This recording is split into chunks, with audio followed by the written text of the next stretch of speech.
CM Bhupendra Patel માવઠાથી અસરગ્રસ્ત જિલ્લાની મુલાકાત લેશે। આજે બપોર બાદ તેઓ ગીર સોમનાથ અને જૂનાગઢ જશે। સોમનાથના કડવાસણ અને જૂનાગઢના પાણીદ્રા ગામની મુલાકાત લેશે, ત્યારે ખેડૂતો સાથે પ્રત્યક્ષ વાતચીત કરી સ્થિતિની સમીક્ષા કરશે।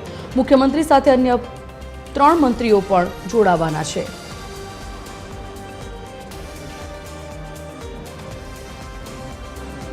તો સોમનાથ, ગીર સોમનાથના કડવાસણ સહિત વિસ્તારોની મુલાકાત, ખેડૂતો સાથે પ્રત્યક્ષ વાતચીત કરી સ્થિતિની સમીક્ષા સીએમ દ્વારા કરવામાં આવશે। મુખ્યમંત્રી સાથે અન્ય 3 મંત્રીઓ પણ જોડાવાના છે।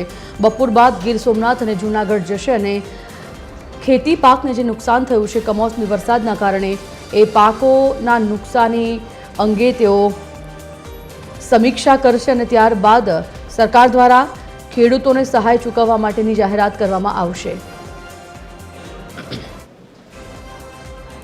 फोन लाइन पर एसोसिएट एडिटर सोनल अनडकर जोड़ाई गया है।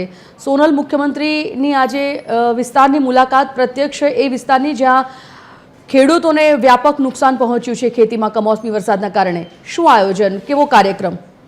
जी, मुख्यमंत्री भूपेन्द्र पटेल सतत जे खेडूतो छे तेनी चिंतामां लागेला छे ने ते अंतर्गत अगाऊ तेमणे ट्वीट करीने पण माहिती आपी हती के सरकार सतत नुकसानग्रस्त खेडूतो जे छे तेमणे भारे कमोसमी वरसादથી નુકસાન થયું છે તેમની સાથે સરકાર છે અને સર્વેની કામગીરી ઝડપથી પૂર્ણ કરવાની સાથે સાથે જ રાહત પેકેજ જાહેર કરવામાં આવશે તેવી ખાતરી તેમણે ટ્વીટ મારફત આપી દીધી હતી।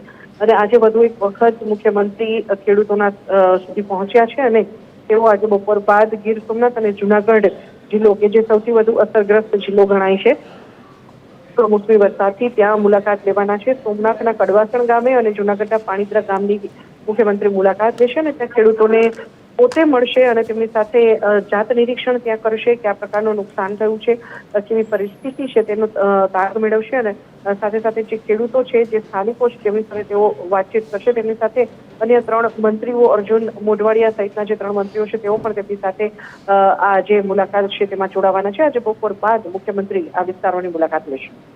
ધન્યવાદ સોનલ, જાણકારી બદલ।